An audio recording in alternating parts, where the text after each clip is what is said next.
Pay scale report জমা দিতে আজ সন্ধ্যায় যমুনায় যাবে পে কমিশন চেয়ারম্যান। সরকারি কর্মচারীদের দীর্ঘ প্রতীক্ষার অবসান।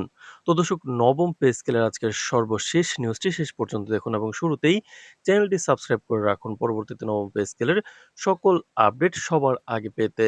তো দর্শক, পে কমিশনের চেয়ারম্যান আজ সন্ধ্যায় সরকারি কর্মচারীদের জন্য দীর্ঘদিন ধরে অপেক্ষিত পে স্কেল রিপোর্ট জমা দিতে যাচ্ছেন।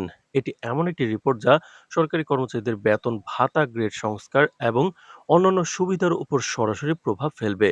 সূত্রমতে, রিপোর্ট জমা দেওয়ার পর তা পরবর্তী পর্যায়ে অর্থ মন্ত্রণালয়ে পাঠানো হবে, যেখানে উচ্চ পর্যায়ের উপদেষ্টা মণ্ডলী বিষয়টি চূড়ান্তভাবে অনুমোদন করবেন। সরকারি কর্মচারীরা দীর্ঘদিন ধরে পে স্কেল সংস্কার ও বেতন বৃদ্ধির দাবি করে আসছিলেন। প্রশাসনিক সূত্রের খবর, এই রিপোর্টে প্রস্তাবিত নতুন বেতন কাঠামো, গ্রেড সংখ্যা, ভাতার হার এবং অন্যান্য সুবিধা বিস্তারিতভাবে উল্লেখ থাকবে। নতুন পে স্কেল কার্যকর হলে সরকারি কর্মচারীদের জীবনযাত্রার মান উন্নত হবে বলে আশা করা হচ্ছে। পে কমিশনের চেয়ারম্যানের সঙ্গে আজ সন্ধ্যায় যমুনায় উপস্থিত থাকবেন সংশ্লিষ্ট কর্মকর্তারা এবং কিছু নির্বাচিত সাংবাদিক। তো দর্শক, সূত্রের বরাতে জানা গেছে কমিশন চেয়ারম্যান সাংবাদিকদের সঙ্গে সংক্ষিপ্ত আলাপেও অংশ নেবেন এবং রিপোর্টে অন্তর্ভুক্ত বিষয়গুলো সংক্ষেপে তুলে ধরবেন। একাধিক সরকারি কর্মকর্তা জানিয়েছেন, এই রিপোর্ট সরকারি কর্মচারীদের জন্য একটি ইতিবাচক পদক্ষেপ। আশা করা হচ্ছে এটি তাদের আর্থিক নিরাপত্তা ও কর্মসংস্থানের ক্ষেত্রে দীর্ঘমেয়াদী সহায়ক হবে।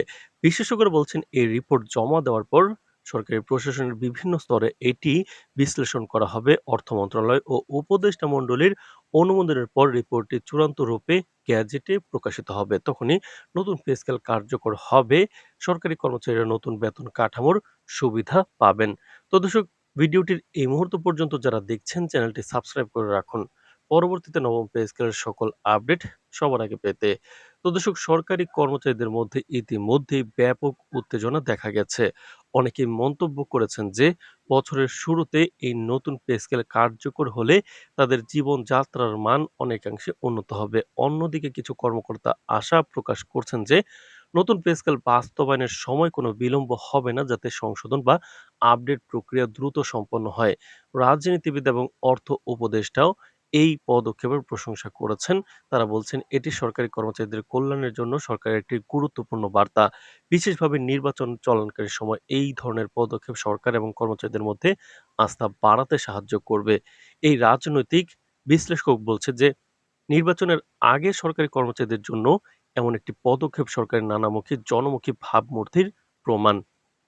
এটি কর্মচারীদের মধ্যে ইতিবাচক মনোভাব তৈরি করবে এবং সরকারি সেবার মানও বৃদ্ধি করবে। পূর্ববর্তী পে স্কেল সংস্কারগুলোর তুলনায় এবারকার প্রস্তাবিত বেতন কাঠামো আরও ব্যাপক। প্রশাসনিক সূত্রে জানা গেছে, নতুন গ্রেড সংখ্যা ও বেতন বৃদ্ধির হার সরকারি কর্মচারীদের আয়কে উল্লেখযোগ্যভাবে বৃদ্ধি করবে। এছাড়া ভাতা ও অন্যান্য সুবিধাগুলো সংশোধিত হচ্ছে। বিশেষজ্ঞরা মনে করছেন, এটি সরকারি কর্মচারীদের আর্থিক স্থিতিশীলতা একটি মাইলফলক হিসেবে ধরা হচ্ছে।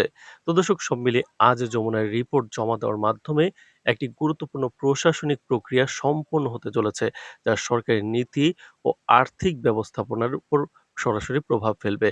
তো দর্শক, ভিডিওটির এই মুহূর্ত পর্যন্ত যারা দেখছেন, চ্যানেলটি সাবস্ক্রাইব করে রাখুন পরবর্তীতে নবম পে স্কেলের সকল আপডেট সবার আগে পেতে।